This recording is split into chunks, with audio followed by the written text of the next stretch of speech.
Hi, I'm Susie Larson. Thank you for listening to Susie Larson Live. Faith Radio podcasts are only possible because of your support. So thanks for giving, and thanks for sharing with a friend. It's only just a matter of It's only just a matter of time. Sing, so the back row is your glide. 'Cause walking just won't do dance. You don't have to know how to. Ever since God's got you there. Welcome to Susie Larson Live. Always so honored to get to spend this time with you. In fact, I look forward to bringing you conversations every single day that hopefully inspire you in your faith walk, that deepen your understanding of God's amazing word, and that heightens your awareness of his very real presence in your life. Well, a while back, we had Dr. Sandra Dalton-Smith on the show, and she said there are different kinds of tired. This was such a great and profound insight. She said, you might be emotionally tired or socially tired, mentally tired or physically tired, or even digitally tired. So which tired are you? Because you got to discern the kind of tired that you are so that you can understand how to get the rest that you need. Sometimes the rest you need is exercise. Sometimes it's solitude. Sometimes it's quiet. Sometimes it's a table full of people. But make no mistake about it, you need to quiet your heart and hear from the Lord and discern what kind of tired you are and what kind of rest you need. I think that's a great framework for today's conversation. My friend, an award-winning novelist, and she's written Bible studies as well, Tessa Afshar, joins me today. We try to get her on every once in a while. We're drawing from her book. We did so last month as well, The Rested Soul, 30 Meditations to Quiet Your Heart. She's a brilliant writer, has profound biblical insights, and we've got 5 copies to give away. She's got photography in this devotional, prayers, places to linger, great biblical teaching. Just text the word book to get in on the drawing, 877-933-2484. So I really want to know, what kind of tired are you? I would love to know. Do you feel like mentally tired, digitally tired, socially tired? Like, where have you been grinding the gears and you go, I kind of need a break? I'd love to know. Text me 877-933-2484. Also, quick announcement. If you've not downloaded our app, we're constantly working on improving it, but it is free. And that way, if you travel, you can take us with you. Or if your radio signal is not coming in loud and clear, use the app. And lots of times with these newer cars, you can just put it on the app, connect it to your car, and it comes in loud and clear through your speakers. So go to the App Store, download or look for Faith Radio Network and download it today. Now, let me tell you about my guest. We'll get her on the show. Tessa Afshar is a Christie Award-winning author. She holds a Master of Divinity from Yale, where she served as the co-chair of the Evangelical Fellowship. She served in ministry for nearly 20 years before becoming a full-time writer and speaker. Tessa, welcome back to the show. It's always a privilege to join you, Susie, and your listeners. Oh, I'm so glad. Looking forward to our conversation. Before we dig into the kind of rest we need, just in your time with the Lord, what's he been talking to you about these days? Susie, for the past 8 months, I've been navigating a season of what I call like my physical pain era. I've been dealing with chronic migraines that took a turn for the worse for a while. And then I had some other problems, niggling things. I needed like a small surgery and a few painful procedures. I had a problem with my tooth. Nothing that was going to kill me, but it was just almost like one day after another, I was being hit by pain. And I was sort of praying one of those Psalm 79 prayers, the one where the psalmist says, "Let your compassions come speedily to meet us, O Lord, for we are brought very low." One of those prayers. And as I was praying, I had this sense that Jesus wanted me to understand something about this season of my life. And I want to share this because I have a feeling that there's someone listening to this who's also going through a season of pain. It may not be physical pain like mine. It may be emotional pain, maybe a relational pain. It may be a sort of mental health pain. But there is a season. It's been kind of it's had a chronic flavor in your life. And I just want to share this with you if you're also going through a season of pain. I felt like Jesus said to me that the way to the destination, he had a destination for this season. And he said the way to this destination is through pain and surrender. So sometimes pain is there. God allows it because there's a destination and there's an intention for you through this pain. At the end of the season of pain, God is going to add something to your soul, add something to your life that you can't get there without it.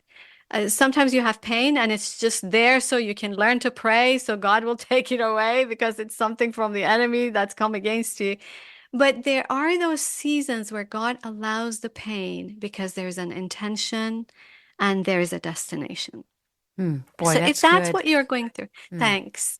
Because I think some of us are exactly there. And I think, Susie, you know what that is. So Yes. if you are going through one of those, this is what I want to say is that the way to this destination is through pain and surrender. So you have to navigate through pain. You have to have an attitude of surrender. But you also have to remember the pain is not the way. The pain is not the truth, and the pain is not the life. Sometimes you feel like your whole life, the whole way of your life, the whole truth about your life is pain. And when you have landed at that place, I want you to stop for a moment, and I want you just to quietly to turn to Jesus and say, I'm sorry, Jesus, that I've made an idol of my pain. Because my pain is not the way. You are the way. I'm going through pain on this way, but I'm always on the way that is holy, that is Jesus, that it leads to life, that leads to eternal life, and Wow. that leads to truth. So if you are making kind of your soul has maybe made a mistake and turned the pain into the way, the life, and the truth, I just want you to take a moment and make an exchange today. And if we get you to do that, we kind of earned our money today. I feel like Our we pain did what we stripes. were supposed to do. Yeah. I want to know who needed to hear that today, that your pain is not the way, your pain is not the truth, your pain is not the life. Jesus is the way, the truth, and the life, and he's leading you on the way that you should go. And somewhere, as the enemy tries to subtract from your life through the pain, whatever kind of pain you're dealing with, as you walk through and trust him, Jesus is going to add some things to your life. Who needed to hear that today? Somebody send me an amen.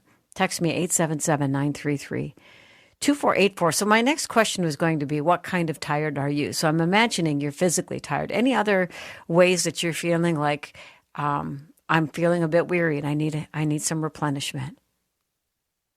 Yeah, I think, Susie, for me right now, this is a very physical season, but we are not beings. And I think the way our healthcare system is set up, it makes us feel like we are these separate individuals. So there's a physical, there's a spiritual, there's the emotional, there's all these separate parts of us.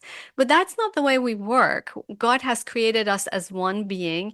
And so when you press on one part, the other part hurts as well. So if I may have physical pain, but that physical pain will also eventually start wearing on my spirit. It will start wearing on my emotions. And I think for me, particularly physically, it's just been a season of learning how to look after myself in this area, but also how to be very vigilant against discouragement. Because when you have particularly a chronic situation that comes back, sometimes year after year, you have to be mindful that encouragement is sitting kind of crouching at your door. And that's what you kind of need to be weary about. You get tired of being vigilant against discouragement, and sometimes it sneaks in. Yeah, so true. This dear one says she's socially tired. Being an introvert, she needs solitude for her sanity. So she knows that about herself. This dear one says physical.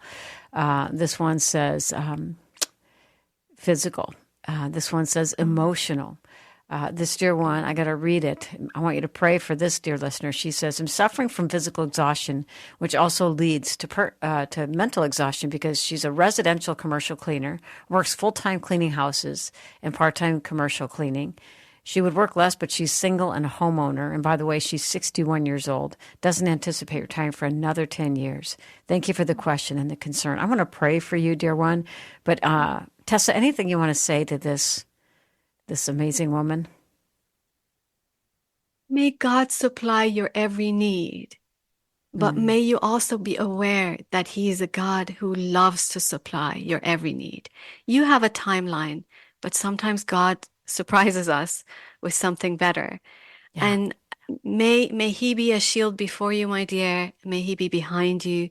May He defend you from every evil thought or discouragement and give you endurance through these hard times. Yeah.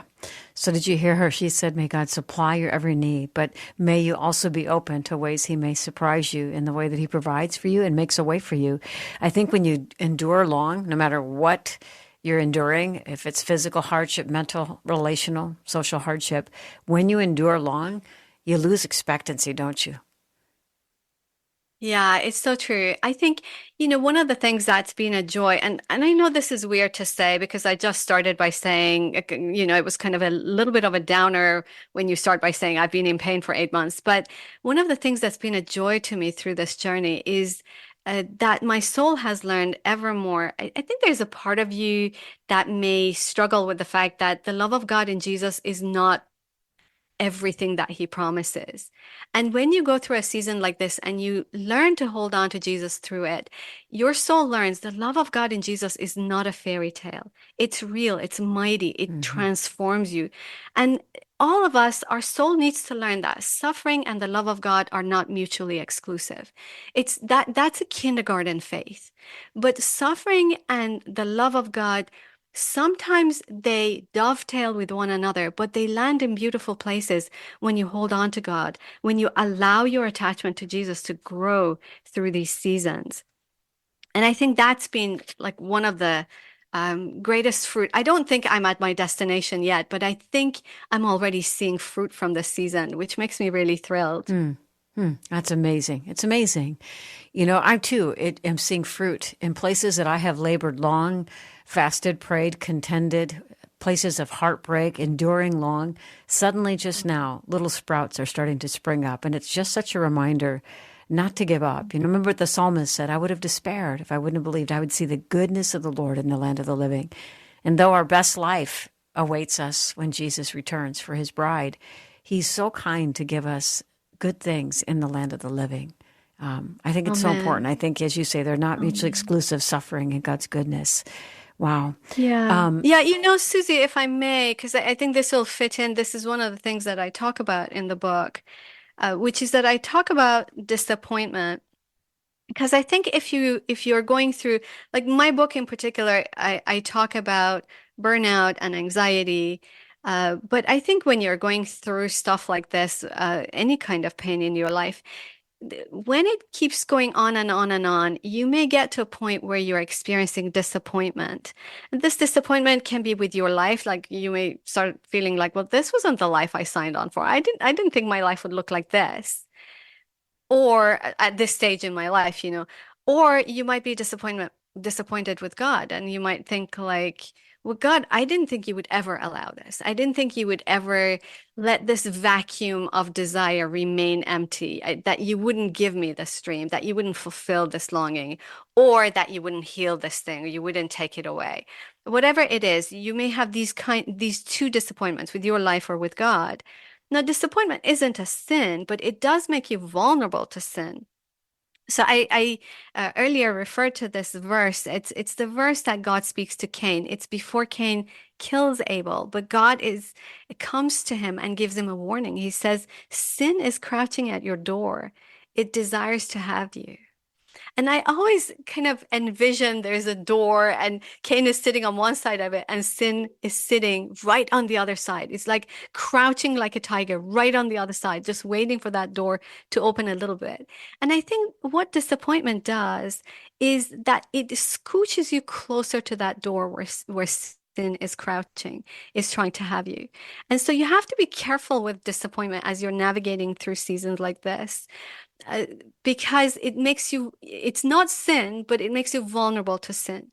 And I know for all of us, we are vulnerable to particular sins.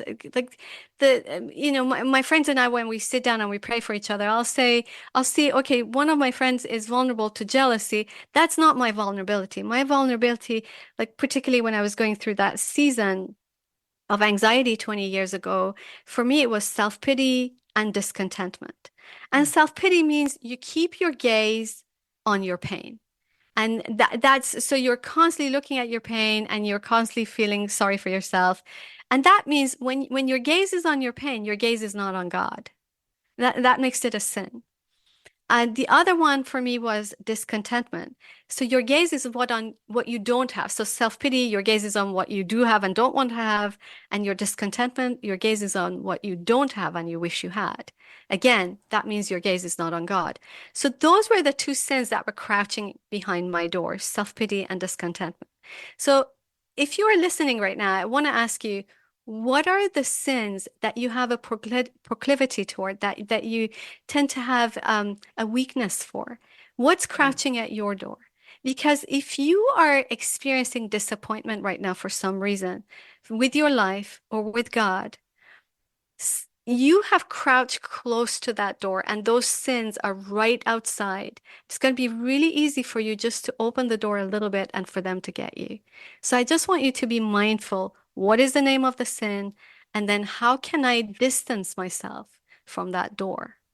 Wow. What is the name of my sin and how can I distance myself from that door? I want you to let that in. As Tessa said, when your gaze is on your pain, your gaze is not on God.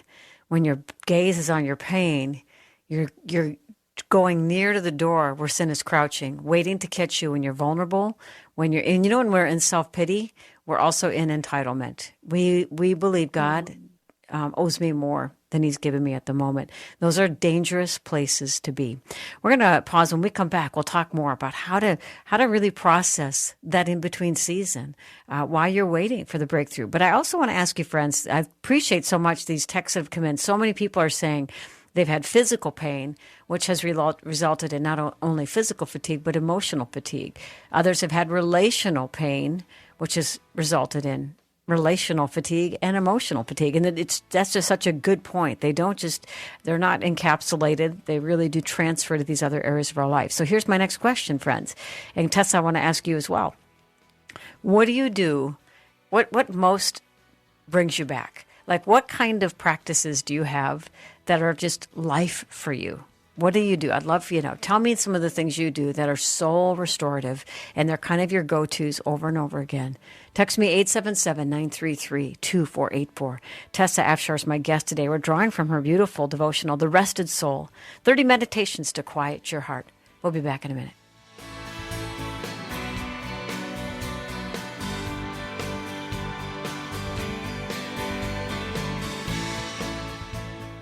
I don't know about you, but I love consistent nourishment. I love to fast on occasion. There's a purpose in that. But if you go too long without eating on a regular basis because you're too busy, your body actually goes into crisis mode. Well, in the same way, your soul, your spirit, they need nourishment too. And that's why it's so important to be listening to scripture, listening to good teaching on a consistent basis throughout the day. That's why we're here. We love what we do and we want to do it with you. If you listen on the radio, on the terrestrial signal, we encourage you, download our free Faith Radio app. That way, if you're traveling this season, you can take us with you wherever you go. You can catch the live shows or even the podcast after the fact, and we've made it easier than ever. All you have to do is text the word app to 877-933-2484 and then click the link. I hope you will walk with us on this journey. Greater things are yet to be done in and all around us because God, well, he's on the move.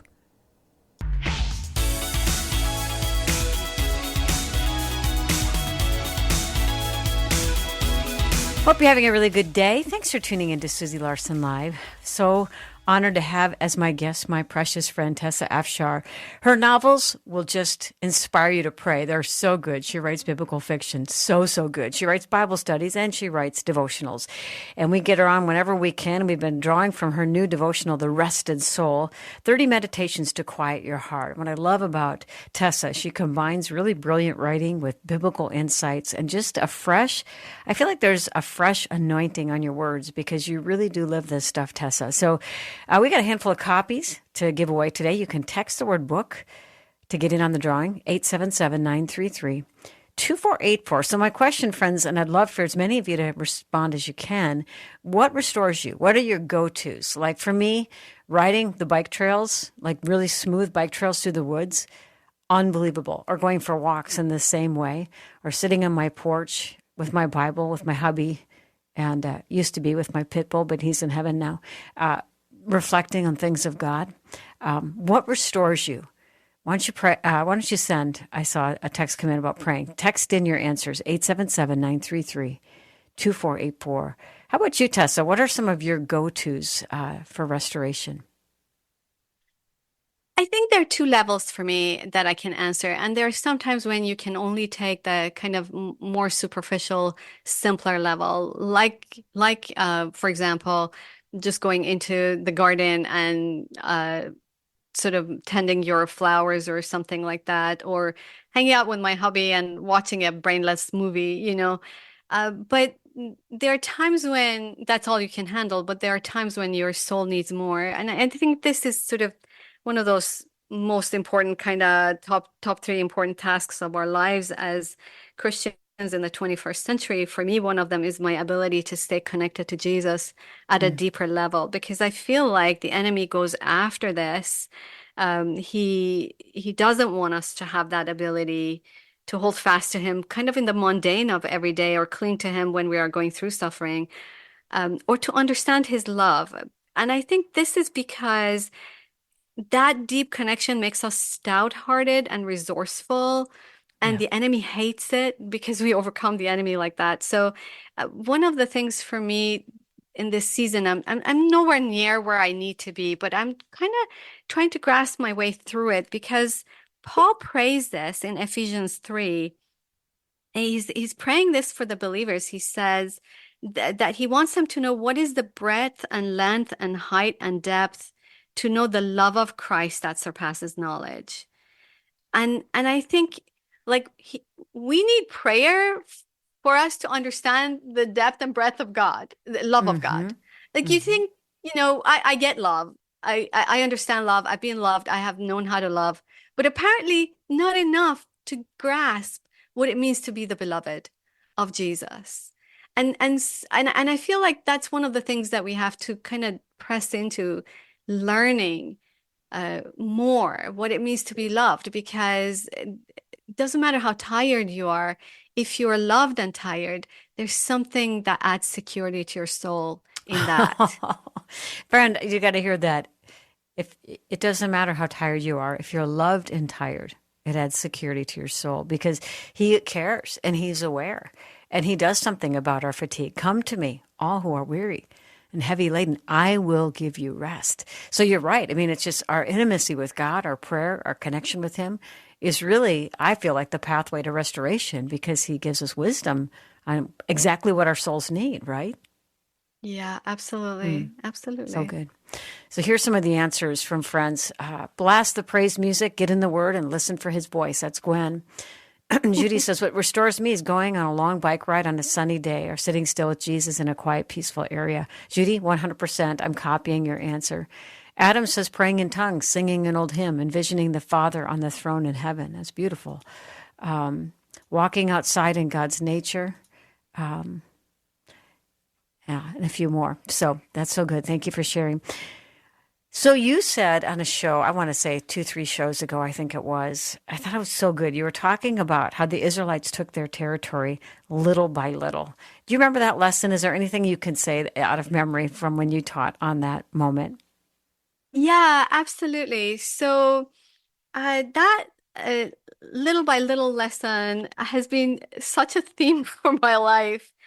And I think it's because sometimes when you're going through really hard times, you want the all at once of God. You want this thing taken away at once, or you want this thing addressed all at once.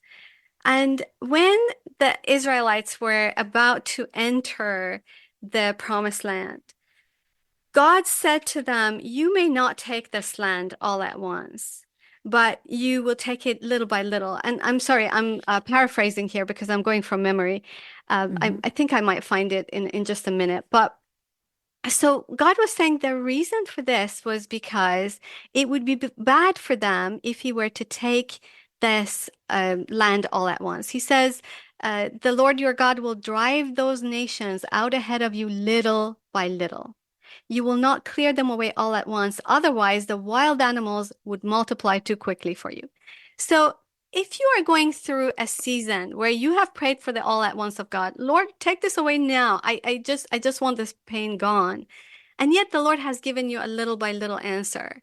And sometimes you don't even see the little by little. The movement is so slow and so small that you cannot see it, even though God is moving.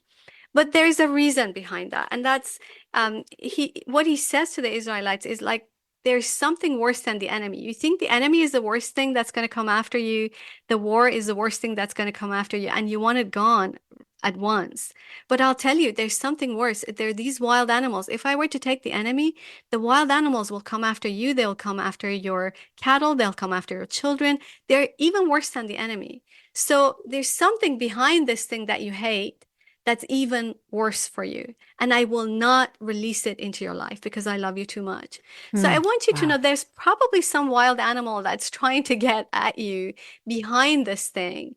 And the reason God is giving you a little by little answer, it's two-pronged. One is God is protecting you from the wild animal behind it. And the second thing is in the little by little, you learn all the lessons. Like you see in the little by little after when you read Joshua, and then behind it even more when you read the lessons in Judges, what you find in the little by little is that Israel's heart was just not deeply into God yet. They were too immature in their faith and they gave up on it too quickly. So in the little by littles, they were learning to deepen their faith and have the kind of nation that Jesus could be born into so that they could be the blessing to all nations. So there's a purpose behind it. Yeah, someone needed to hear that. And it reminds me of Pastor Peter Haas, who's a friend and been on the show before. But he often says that God will allow an overplayed enemy attack to protect you from a worse enemy attack. And it's exactly that same concept. But not only is God, tempering the storm and allowing you to endure something that actually by his strength you can endure, even if it seems over your head, it's training you so that as you take the land little by little, when you gain a mile, you're not the person you were a mile ago because the little by little battles, it's like Karate Kid, wax on, wax off, wax on, wax off. You are developing spiritual muscles that you're probably not even aware of. I think that's so important. And I mean, again, it goes back, Tessa, can we trust his love and his fatherly way with us because he's a good, good father? And that's why we have to understand and learn deeper the love. I really feel like this is a season for Christians to learn more and just press into that love more because we don't understand it. So on the other side of the break, we're going to talk about a listener texted in and said, pain, making my pain an idol, that's a new thought for me. I don't understand it. Can you expound on it? And then this dear one says, self-pity hit home for me. I fell into despair, depression, and anxiety. It says, caused me to start drinking heavily to avoid and numb the pain of my trials, trauma, and tribulation. I go through periods of isolation, not fulfilling God's purpose. I need out of this pit, although God helps me to be resilient to get up again. God, nature, and my dog do help my soul. We're going to pray for you, friend, and for the one. We're just going to maybe camp there a little bit, unpack. How do we make our pain or our affliction an idol? And how can we walk free? And friends who texted in have said, I get recharged by relaxing and rebuilding. I listen to praise music, wearing headphones right before bed. That helps me a lot. Gardening, kayaking, walking in the woods, standing before the ocean with the waves crashing up on my feet, just being in God's creation. So many.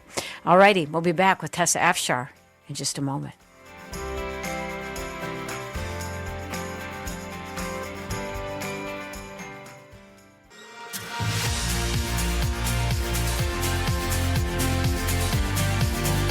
Thanks so much for tuning into Susie Larson Live, talking to my friend Tessa Afshar. She's a novelist. She writes Bible studies. She writes devotionals.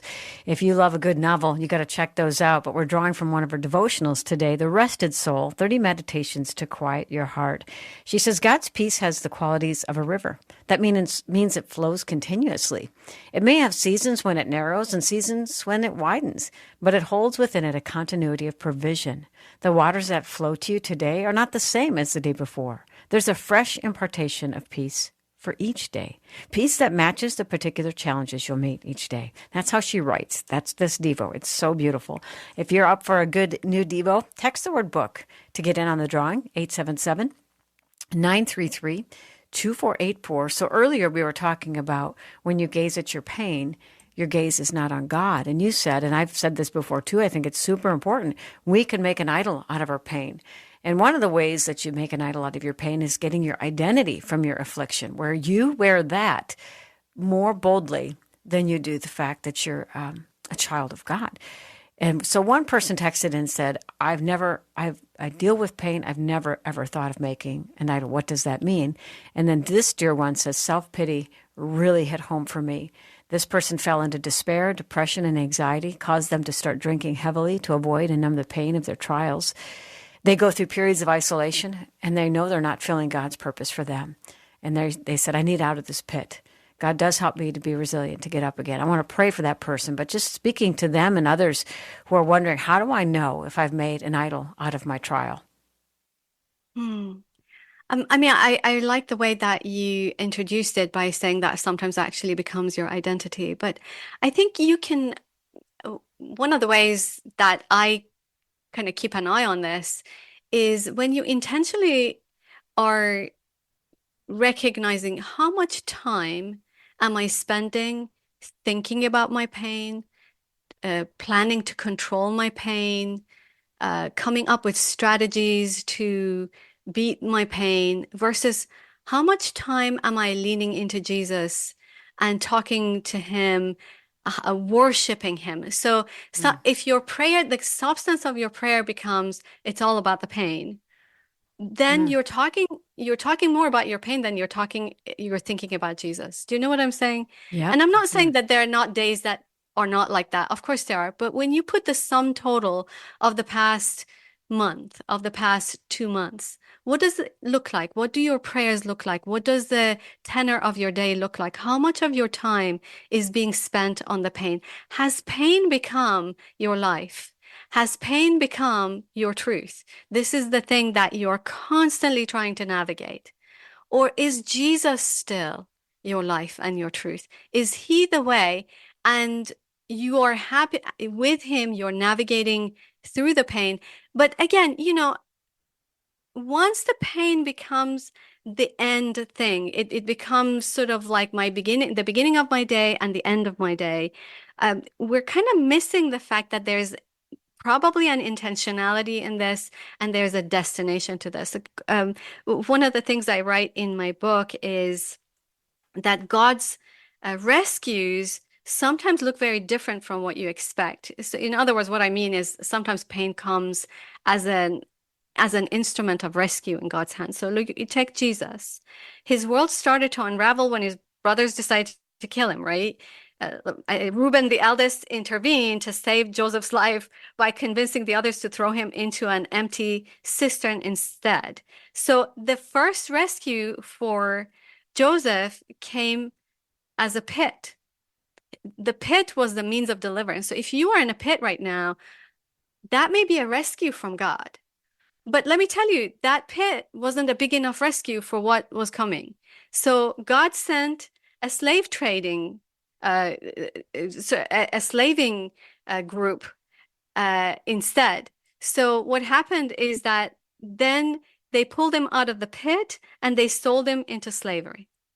So this is the second rescue. He goes from the pit into slavery, and you may be going through something that feels like you don't have your own life anymore. You have nothing, and someone is sort of taking over your life in a mean way, and maybe that's a rescue.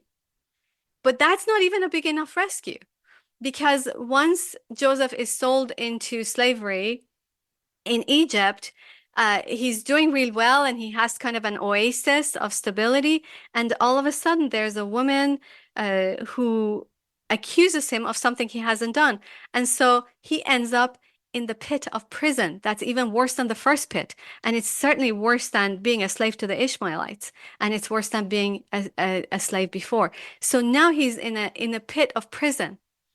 But even that is an instrument of salvation. It's an instrument of rescue in God's hand. Because if he hadn't gone into that pit of prison, he wouldn't have met the Pharaoh.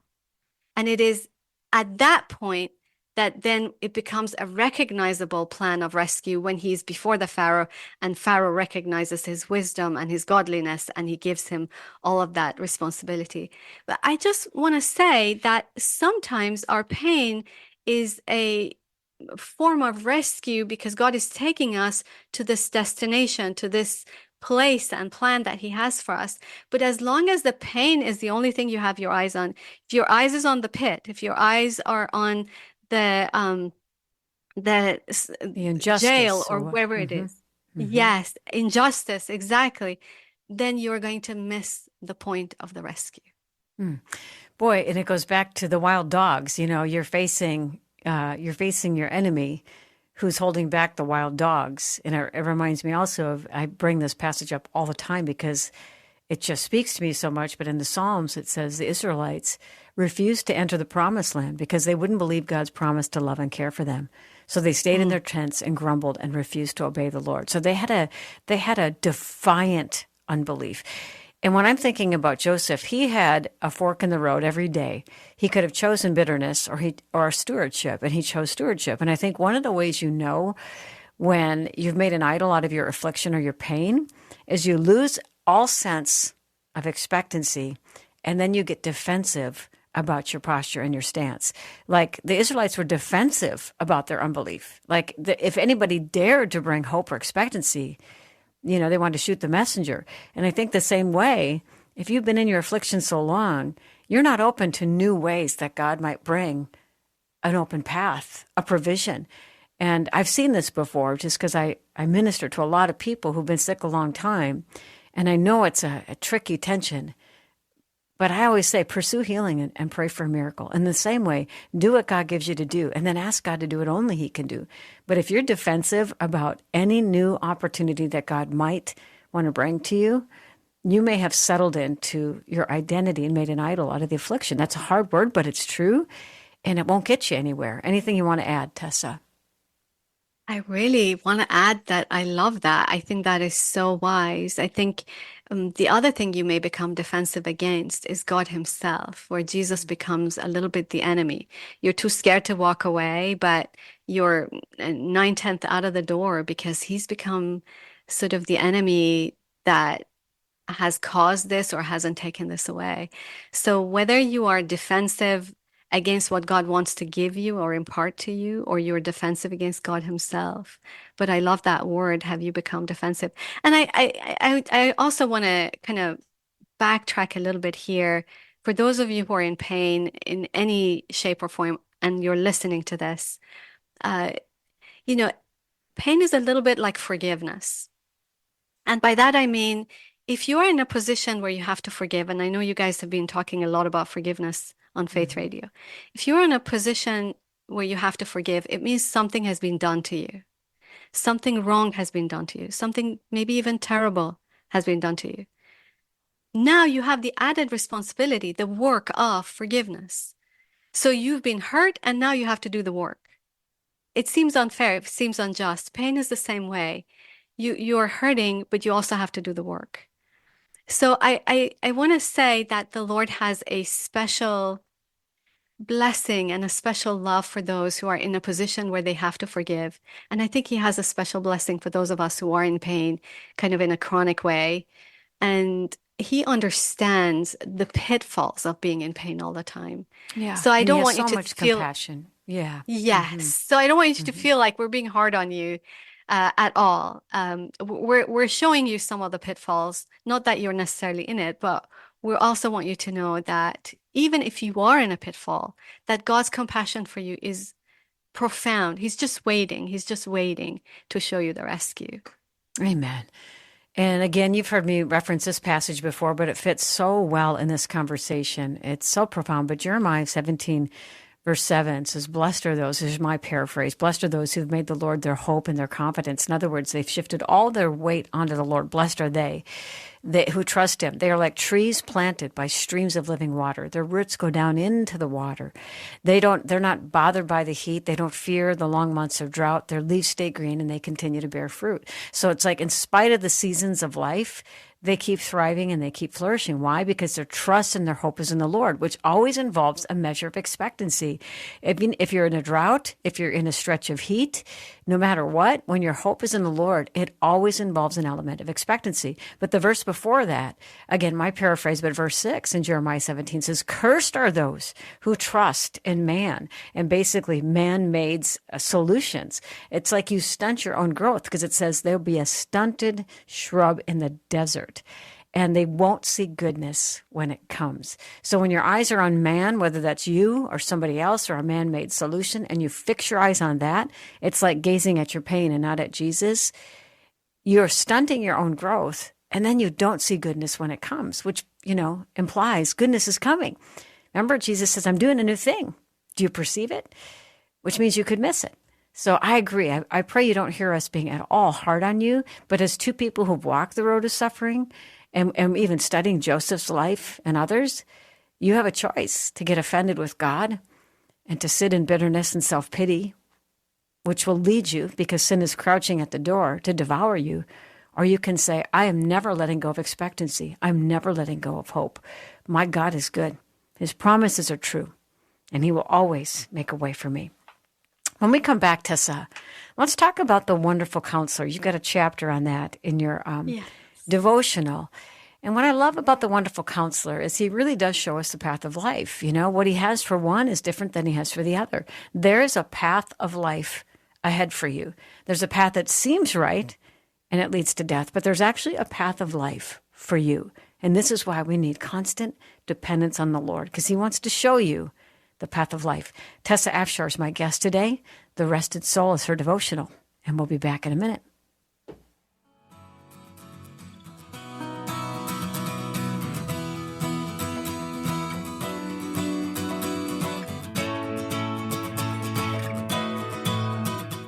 One of the greatest barriers to thriving in life, one of the greatest barriers to an intimate walk with God, is unforgiveness. It blocks our view of the sun. It keeps us from hearing God's voice. It ties us up in knots and holds us captive. It's hard, but we're called to it, to forgive. People are going to hurt us, but God misses nothing. When it comes to your story and your life, he's indifferent about nothing. And one day, he'll make all things right. So by forgiving doesn't mean what they did is okay. By forgiving, it means you're rolling your burden onto the shoulders of the Lord, who can actually do something about it. And it frees you up to live free, pure, healed, and whole. If you need some help with forgiving, you can text the word forgive to 877-933-2484. You'll receive a series of text messages featuring audio clips of interviews from our shows, Mornings with Carmen, my show, Susie Larson Live, and my friend Bill Arnold, Afternoons with Bill. These texts will highlight past shows, Bible verses, and encouraging words and prayers to help you move forward in your journey of forgiveness. Don't miss it, friend. Forgiveness will help set you free. Text the word forgive today to 877-933-2484.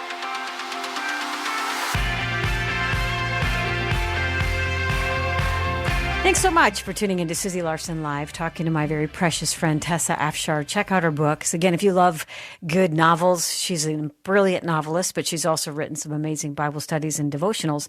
We're drawing from her newest book. It's a devotional, The Rested Soul, 30 Meditations to Quiet Your Heart. Her writing leads you beside still waters, and there's some beautiful pictures in there as well.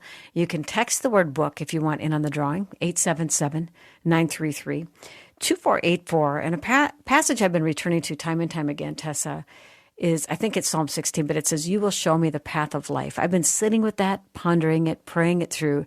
There's so much life on it, And you have a chapter where you talk about the wonderful counselor and how he knows how to lead us on a path of healing and wholeness that's very unique to who we are and our situation. So unpack that if you would.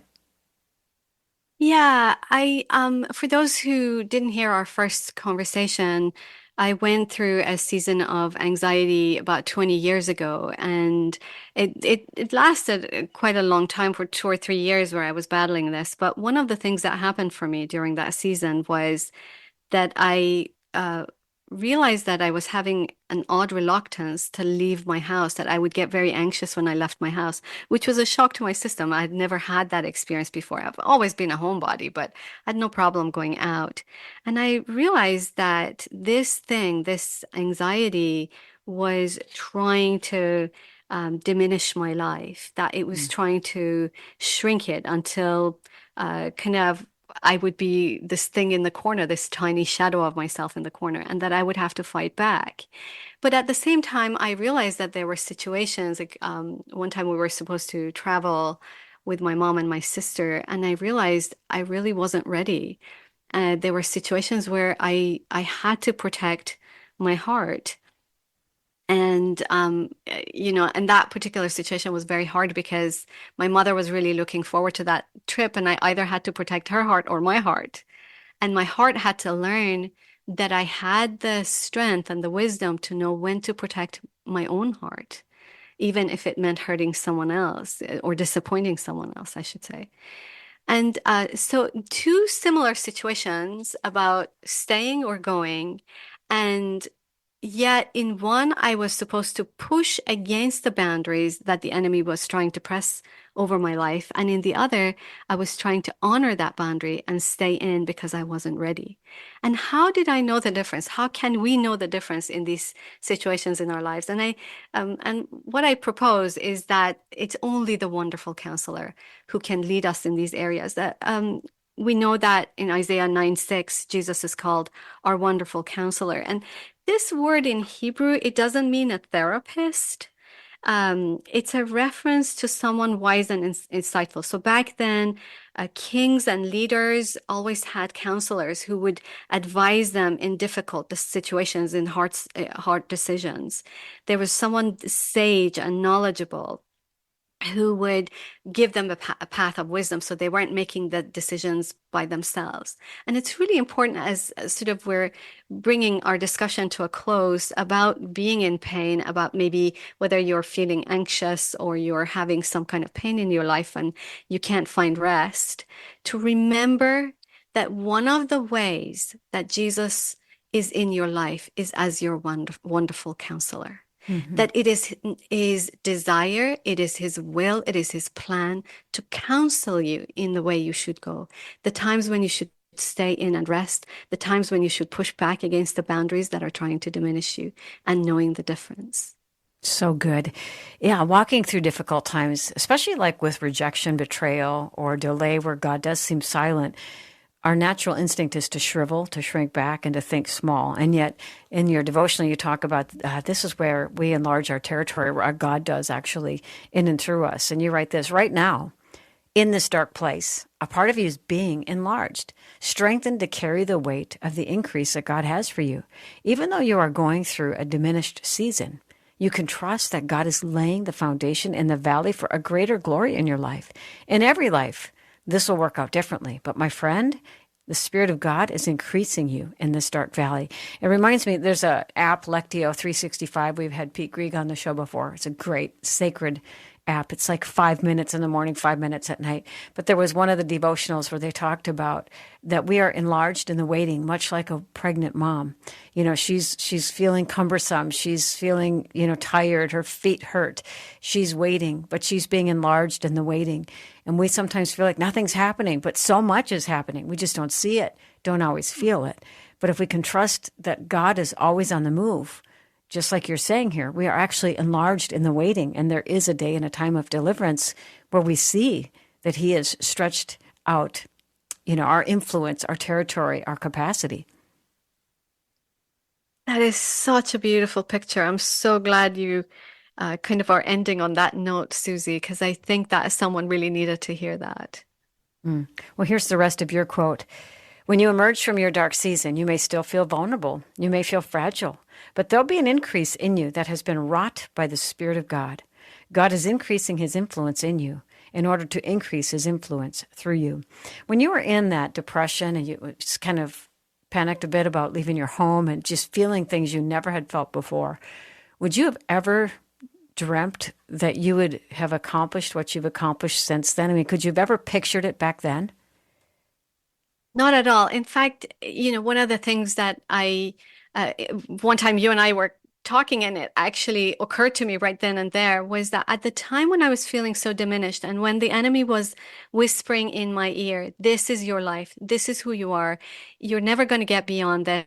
You're too damaged, and there will be nothing more for you. Just, get used to this. And your best option is to survive, if you can even do that. That was the time before I had ever written a single book. That was the time before I've met my husband or married. That was the time before the majority of, I wouldn't say the majority, but a great deal of my destiny had not been fulfilled. And if I'd listened to that voice, and if I'd crawled in my little corner and done what that voice had said, I would have missed out on some of the best things in my life and some of the greatest fruit of my life. And someone right now needs to hear that. Maybe you are in that place where you are diminished. Maybe you are someone in that place where you are in the pit. And maybe you have made the pain your life. Maybe that's become your life.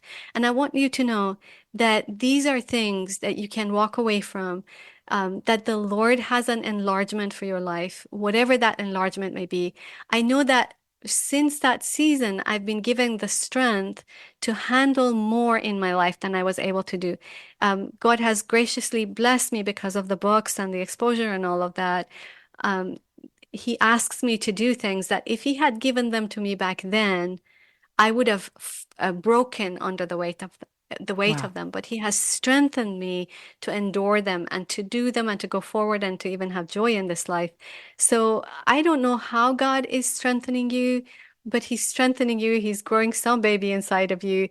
And I do say this in my writing, maybe you're 99 and a half and you're getting ready to meet Jesus. And that's what he's enlarging you to do, is to make you ready to see him face to face. I don't know what that enlargement is, but it is something good and glorious, and you can trust that. Something good and glorious in your life, and you can trust it. Tessa, thank you for joining us today. Friends, thank you for texting in and for listening today. Praying you found some encouragement here. We'll meet you back here next time. Thank you for listening to this conversation from Susie Larson Live. These conversations are available because of your support. You can become a supporter now at myfaithradio.com. Please subscribe to the podcast so you don't miss any episodes, and then share it with friends so together we can all have a deeper life in Christ. On the latest episode of the Wow God Stories podcast, we go to Africa. I was raised in Sierra Leone in a community that truly lived the phrase, "It takes a village." Until one day, the world outside Anita's village broke in. I didn't grow up in a war zone, but I watched one unfold in the country I love. God brought hope to her story and many others through radical provision. God began to direct us towards Uganda, Africa. I was born and grew up in the countryside of Ethiopia. Nanj and I met in Kigali, Rwanda. Discover how God showed up in the middle of war, loss, and impossible odds in Africa. Stories that'll make you say, "Wow, God. Wow, God. Wow, God." Wow, God Stories, wherever you get your podcasts.